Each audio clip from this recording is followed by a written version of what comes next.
Хората се срещат, разделят. Има моменти, в които си казваш, този човек дойде в точното време, на точното място, в точния момент. Кой го е изпратил, Стиляне, този човек? Такива хора непрекъснато идват и си отиват от живота ни. Някои ние ги забелязваме. Урокът е взет. Материята е научена. Проблема е тогава, когато дойде някой, който ние не можем да отразим. Той присъства... Чак. Как така да не можем да го отразим? Това е втора... Ако приемем, че първото, идеята за прераждането и това, че сме безсмъртни по дух и душа, но при прераждането изработваме различни тела в различни измерения, не само тук и сега. После ще питам нещо за прераждането. Добре. Втората аксиома е отражението.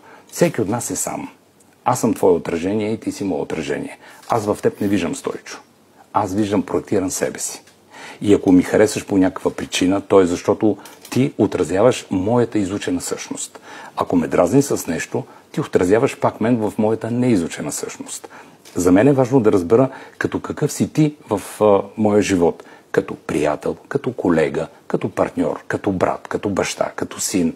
Важно е да определяме ролята на хората в живота ни, за да не се окаже, че искаме от някой нещо, който няма потенциала да ни го даде. Влошаваме отношенията си.